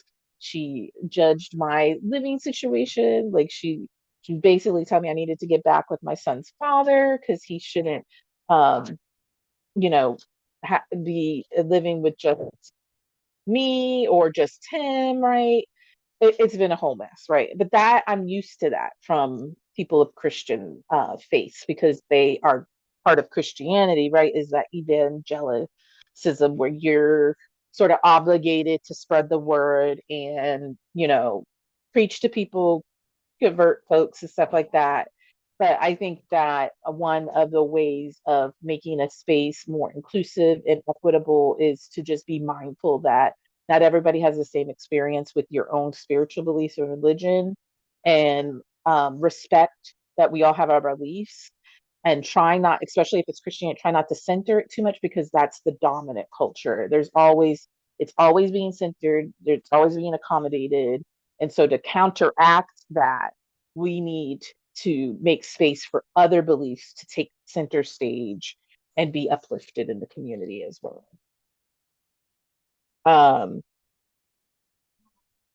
Yes. All right. So now we're going to move on to how white norms and values have been enforced. And so we're going to see some videos talking about slave codes, um, how Blackness was criminalized, and then we're going to talk a bit about how it connects to respectability politics today, where we're still told to behave to earn rights and respect. So let's talk a little bit about slave codes. So they often were established at like a state level or like a district level. But oh, I just realized I have the wrong text on this.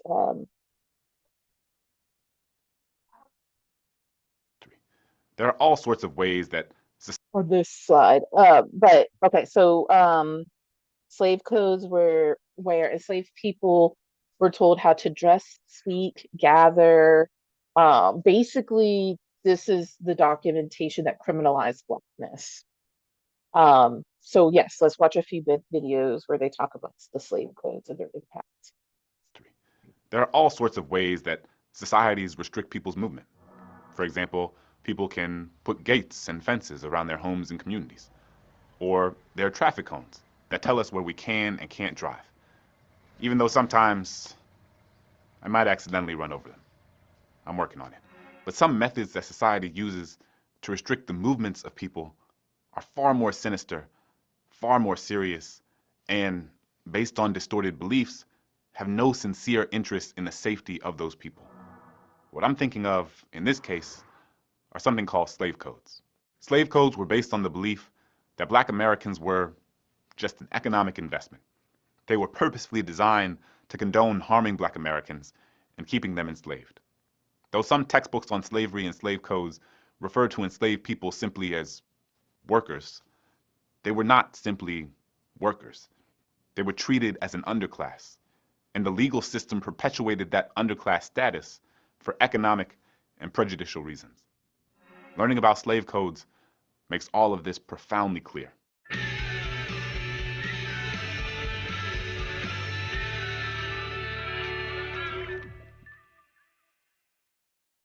Slave codes were laws and policies developed during the colonial period to restrict the movement and freedoms of black people. Though they were called slave codes, many times they were applied to free black people as well. Remember that the distinction between Negro and enslaved was essentially meaningless during this time. The primary reason the slave codes were implemented was to explicitly and legally reinforce the racial hierarchy within the colonies. Slave codes were a method of protecting the investment of white enslavers by restricting the lives of enslaved people in almost every imaginable way. The codes restricted enslaved people's ability to move around or engage in commerce that would make them financially independent. They basically restricted the very opportunities that would allow them to live with even relative freedom. When there were hints of enslaved people questioning their status, or even the possibility of someone planning a revolt, new slave codes were quickly passed to prevent such a thing from happening. Virginia was the first of the 13 colonies to implement large-scale slave codes. Since the United States was not quite the United States yet, each colony had their own version of these codes. At the time, they were not yet even referred to as slave codes, but even without the formal title, their purpose remained the same: to fundamentally restrict the rights of black Americans, free and enslaved, and to explicitly deny them the rights afforded to white members of society.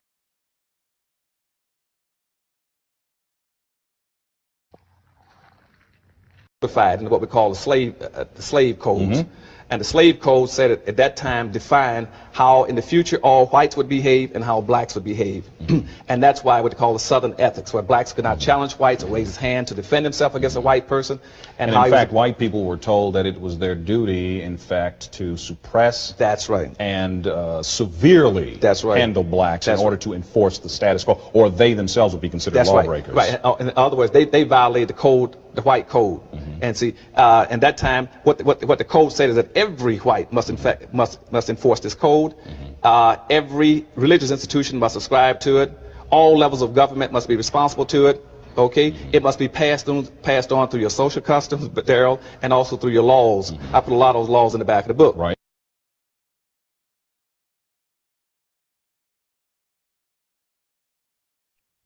Right. So as you were probably listening to those speakers talk about the history of like slave codes and why they were created and what they were used for, you probably started to make some connections to how we are still very much impacted by those codes. So those, again, those kind of codified what acceptable behaviors were based on your race.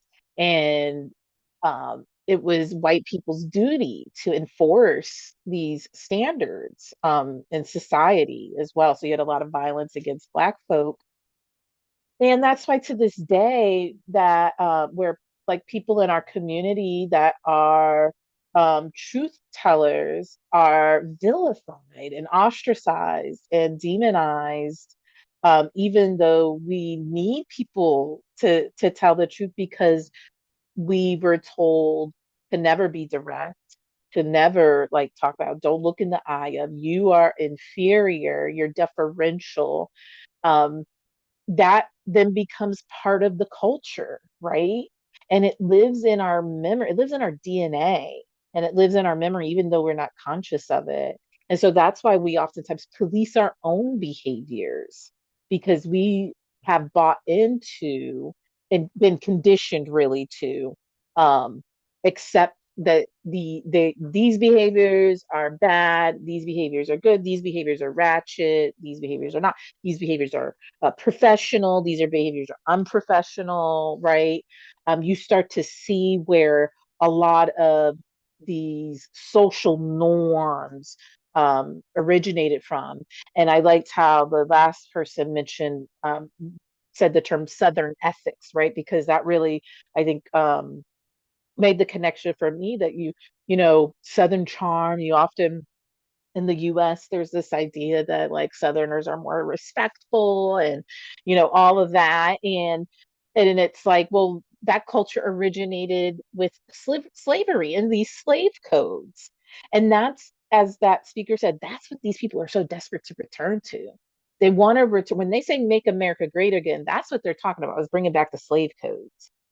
And so that non-white people, specifically Black people, specifically Black Americans, are put back in their boxes, put back in their place, where they are not to be seen, where they are to serve and um, act in accordance with, you know, whiteness. So that is very much what we experience today with respectability politics, right? So these slave codes dictated how enslaved people could dress, speak, gather, and worship. Blackness was criminalized, whiteness was normalized. Um, After slavery, they kind of attributed anything negative that Black folks were experiencing to our behaviors. Like our behaviors were um, why we have been dispossessed of land and disenfranchised from economic opportunities and stuff. And so they expected us to exhibit good behavior in exchange for basic human rights that we are born with anyways. um, so respectability politics is really the pressure to prove our worthiness by conforming to white norms. All right. We're gonna wrap up the session with talking about beauty standards and how they have been used as a form of control.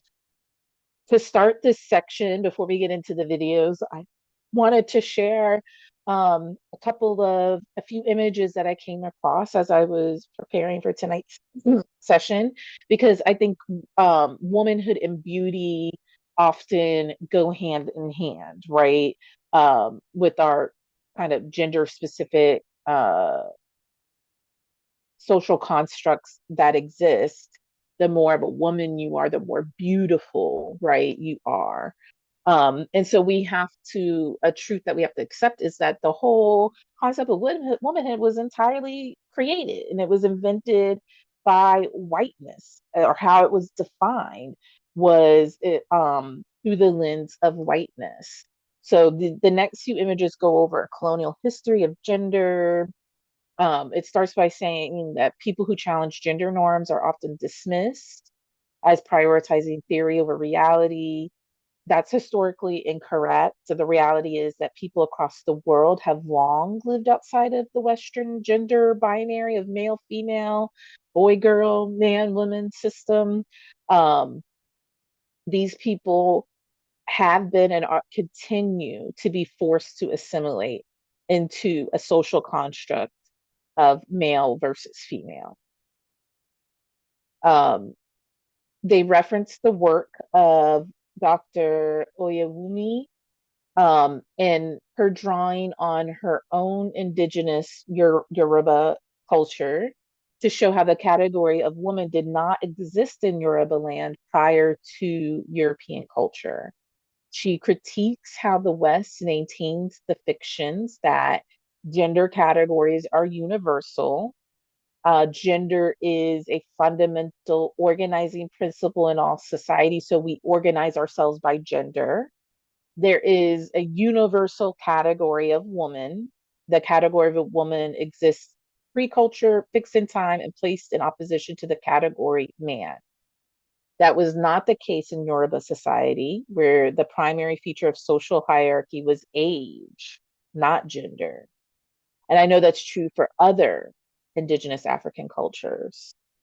Um, it goes on to talk about how they acknowledge distinctive reproductive roles without using them to establish hierarchy or power.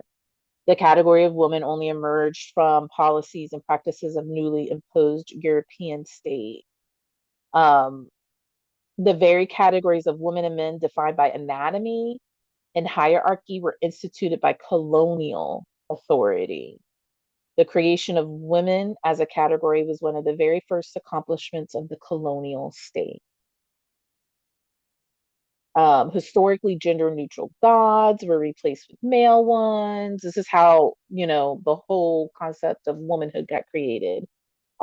They turned gods into male ones. Again, there you see the patriarchy coming in. Um, Despite the fact that non-men had long participated in political and public life, the new colonial authority only recognized male leaders. Yoruba people were forcefully assimilated into Western patriarchy. Women were then denied access to education, which obviously impacted our economic independence and stability. Um, the British later used this newly established gender construct and inequality to justify their presence, saying that they were protecting Native women from Native men. Um, so often when people say man or woman, what they actually mean is white man or white woman. Gender and sex are not universal concepts. They're located in specific cultural systems, histories, and societies. And we see this a lot with Black women who are often um, masculinized because our bodies are not that of like European women. Um, you'll hear people say like even like Megan Thee Stallion, who's like extremely beautiful and to me personifies femininity and stuff. They will refer to her as masculine because she's tall and she's fit. I wouldn't even say she's like muscular. I know she's works out a lot and stuff like that, but what you would normally ascribe to masculine characteristics, she doesn't possess, but they still say she's masculine because she's not a white woman. And so Black women are also, Black cis women are also victims of transphobia because we have been dehumanized. And we don't get the same label of woman as white women do, right? And that's why we should be protecting each other if trans people are experiencing it, Black women are going to experience it as well. And there have been several cases of Black women being murdered or um, violated because these men thought they were trans women and they were cis women. And that's why we cannot allow those types of beliefs and ways of thinking to take root in our um, culture because one, we have to protect our trans brothers and sisters, but two, it will eventually impact non-trans folks too. And so you got to nip it in the bud, right as it's starting to take root, unroot that, get rid of it, zero tolerance around it. All right, I'm going to This absolutely needs turn it over to a couple of these speakers to talk about European beauty standards and the history of beauty standards. about, because it's not being talked about enough. European beauty standards are real. American beauty standards are real. Western beauty standards are real. To me, it's all the same thing. But you don't gotta take my word for it. Just ask Google. You see what it says here, right? And I'm gonna read a little bit of this part for you guys. It says European beauty standards have been globalized through colonization over the past 5 centuries and can permeate society in many ways, including the workplace, education, and social dynamics. It says these standards can create unrealistic goals for people who don't have the idealized features and can also lead to racial bias. For example, the standard for professional hairstyles is often straightened hair, which can be difficult for Black women to maintain. So how long are we going to sit back and pretend like they're not constantly putting the same type of people in front of you, all following the same beauty standard? Like, are y'all wondering why y'all are asking yourselves why these people are starting to look the same? Let's take a look here. Let's look at this picture and tell me y'all don't see similarities between all of these people on the screen. I'll give y'all a second. These are the idols that they put in front of you, and you don't think it's on purpose? They're putting these people in front of you, and they all look the same, and they're equating these people to beauty. All of these people that they're equating to beauty possess the same features. What is not clicking? Like, what is it that y'all don't get about that? Because as soon as you guys see something outside of that beauty standard, y'all are equating it to a negative thing. There was a time when there were no brown Barbie dolls in the store. There was a time when it was illegal for us to wear our natural hair to work. And all of this is a part of the brainwashing of the self-hate that's taking place right now today. It's time for us to be real with ourselves, and it's time for us all to begin to love who we are. And to answer a lot of y'all's question, this is my own standard. I'm not following nobody's beauty standard. I'm not following anyone. The only person I follow is God. I'm doing His work and His work only. There's absolutely no way that these features here on my face are the same features that I was supposed to hate, that I was supposed to think were inferior, because, like... I've said before that white supremacy is a scam, but especially European beauty standards. The global minority has convinced the global majority that we're ugly. And in this day and age, especially when you look at the things that are considered attractive, you will find that people of color naturally have the majority of them. But the gag is they try and convince us that the people who naturally or normally would not have them are the ones who are the most attractive with them. It's a scam. It's a scam because the only thing that's supposed to separate these ugly people with these features versus the attractive people who don't normally have these features is skin color. It's absolutely ridiculous. And I think as you get older and you age, you can see it clearly for what it is. Just like white supremacy in general. It's an ideology rooted in lies and insecurity. And it requires subjugated people to feed into it. And that is where the power lies. Because if we step away from it for a second, we can see it exactly for what it is. We make choices about our bodies without understanding where those ideas come from. Yeah. When I personally found out where some of my own ideas about my own attractiveness came from, I was horrified. It's like, for example, body hair. I mean, I discovered that the origins of hair removal are all linked to this social Darwinian racist ideology from the 19th century, where people discovered that humans evolved from primates, and that freaked them out. And then white people wanted to show that they were more civilized and further removed from our animal past by being hairless. And then this craze for removing body hair arose. And I was like, if it has its origins in those racist ideas, because those are the same ideas that said Black people were closer to animals, you know, and Asians are closer to animals. I don't want anything to do with those ideas. I reject them completely. So why am I endorsing them by using the same body hair removal that they promoted? But the problem is, all of us are making decisions about our appearance without understanding the context or how we've been programmed to think certain things are desirable. Let's talk about white women wearing bonnets and what that has to do with an 18th century law in Louisiana. The Spanish took over the Louisiana colony in 1763, and at that time there was already an established community of free black people, or free people of color, and they were called les gens de couleur libre. Because this community of people were in effect free, they were not governed by the laws that were governing the enslaved populace in Louisiana, but they still didn't have all the rights and freedoms that the regular white people had. So with this degree of freedom, the freed black women would wear their hair in these beautiful, elaborate kind of designs, and they would decorate their hair with gems, with feathers, with anything they could find to adorn their hair and make it look really gorgeous and beautiful. In a tale as old as time, this obviously pissed off the white women in Louisiana. They began to get increasingly jealous as their men, the white men, became more attracted to these free black women. And Louisiana had a lot of super interesting racial institutions at this time, one of them being plaquage, which was this system of like de facto marriage between white people in the cities and then free women of color. And also at this time, there was something called quadroon balls, whereby freed women of color would go to these balls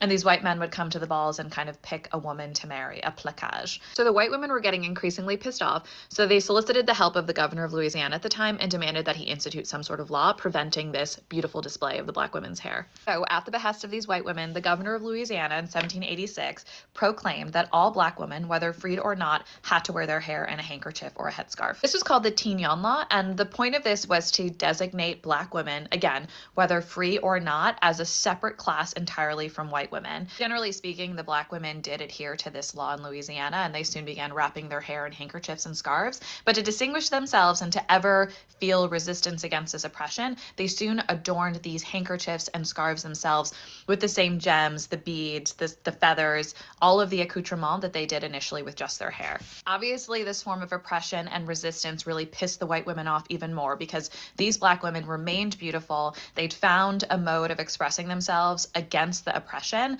and it still continued to attract the white men and all the other people. Like, these black women with their gorgeous scarves were still so incredibly beautiful and would attract so much attention. So very quickly, what was initially deemed as a symbol of oppression or a tool of the state became this beautiful mode of expression for black women, and it was so influential and gorgeous that the Empress Josephine of France had caught wind of it and decided she wanted to incorporate it in her like daily looks as well. So she started to wear the tignon as well. The tignon soon picked up as this like practice among white women, and then white women began wearing these headscarves. So the white women were mad that the freed women of color were wearing their hair out in these beautiful styles, so they demanded that the law oppress them and force them to wear scarves. The black women wore these scarves, were again regarded as incredibly beautiful and innovative, and then the white women copied. So I know you know that this is a tale as old as time. When black women or women of color do something, it's described as ghetto, disgusting, out of style by like the larger populace, by white people. But then white people will often come in and appropriate that style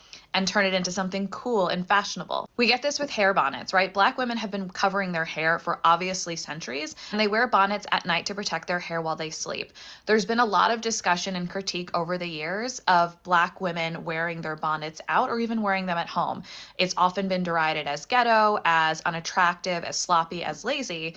But you've seen on TikTok, there's been a slow uptick in white women wearing bonnets to bed and then doing guess what's under my bonnet on TikTok. So what was initially deemed as, again, ghetto, disgusting, lazy, has become this like sign of white women taking care of their hair. And it's like cute and quirky when they do it in their TikToks. You get this also with the brownie lips, right? All of a sudden white women are wearing this dark liner and clear gloss, and it's being described as brownie lips. And we all know that this is a type of style invented by black and brown women in communities in New York City who couldn't find appropriate lip liners to their skin color in the 90s and 80s. This is also the case with the clean girl aesthetic, right? Black and brown women have been slicking their hair back into buns and wearing gold hoops forever. But as soon as white women came in and decided, oh, this is actually really cute and trendy, it's a worldwide phenomenon all across TikTok. So what I am describing to you is a cycle. Black women originate these amazing ideas, these amazing trends. They're initially perceived by the larger populace as ghetto, as lazy, as unattractive. And then over time, white people realize that it's actually really cool, really innovative, really effective, really useful. They appropriate it. They don't acknowledge where they took it from. They put a little spin on it and suddenly it's theirs. I'm not telling white women not to wear bonnets, not to wear dark lip liner, not to slick their hair back, but it's so important to acknowledge where you get these ideas from and to attribute them to the actual communities that have developed the ideas themselves. And I feel like sometimes people get confused. I am black. That's where I'm coming from on.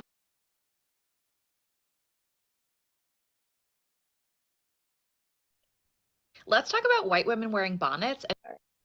Yes. So once again, excellent points made. And I want to say, especially for that last video, that like, yes, it is always that deep. Like I remember one time I was hosting another live stream and somebody in the audience made a comment like not everything can be attributed to like white supremacy or something. And I was like, yeah, I can. Especially in this country. I don't that's another truth that has to be accepted is that white supremacy has permeated every aspect of our lives. So what may on the surface look like in the grand scheme of life, like why should we care if white women are wearing bonnets? It's actually a lot deeper. It goes a lot deeper than that, and it always does. You just have to take the time to go deeper. You can't just be superficial and surface level with this stuff. So, um, that's why a lot of people want to gatekeep, right? Gatekeep the culture and stuff because there's this pattern that happens and it's predictable. It's like a 100% guarantee that this cycle, as the speaker mentioned, will continue as it has continued throughout our history. And so there are a lot of people who feel the need to gatekeep as a way of preserving our culture and preserving the authorship that we have over these styles and things like that. And I think that is just something that while you may not agree, again, on the surface to you, it's like, oh, it's just like a bonnet, like it's just something that people wear in their hair. It goes way deeper than that for folks. And while I agree, like I'm not gonna tell somebody not to wear a bonnet, but I think that we have to acknowledge and accept that behind this is a much more complex, nuanced history that often gets left out of the conversation. So yeah, in summer we heard that the beauty standards have been imposed on us, even though they say like this is the beauty standard or these are the people they elevate in whiteness, like petite frames, little noses, stuff like that. Um, the entire time they have always been attracted to African, beauty standards, essentially. So they are not even being honest with themselves. Textures, features, skin tones have been policed. Black women were especially targeted. They were described as being unfeminine or ugly. But despite all this, we remain the beauty standard. The culture keeps taking. All right. So as we transition to bringing our time together to an end tonight, I want to ask some reflection questions for you to think about. What is one tradition, practice, or value you think we've lost or had to hide due to enslavement? And where do you see cultural severance showing up in your own life or family history? And I'm sure, like, when you take the time to sit with this, you could think of a few examples probably. So in closing, I want to leave you with these words. We were not born into brokenness. Brokenness was forced upon us. And there is a distinction between that. There's a preview of our next session, which will be on the second Wednesday of September, September 10th. Titled Anti-Blackness as Global Currency. We're going to explore the role of anti-Blackness in capitalism, imperialism, and globalization. We'll talk about why anti-Blackness remains the foundation of global hierarchies and how those systems continue to extract from and oppress Black people worldwide. So please join us as we connect our local struggles to the global reality of anti-Blackness and explore what solidarity looks like across borders. Thank you for being here.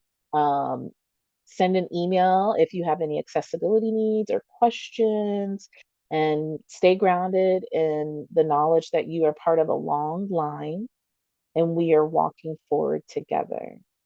Again, I'm full of gratitude for you joining me on this journey of healing and unlearning. And I look forward to our time together next month. Take care.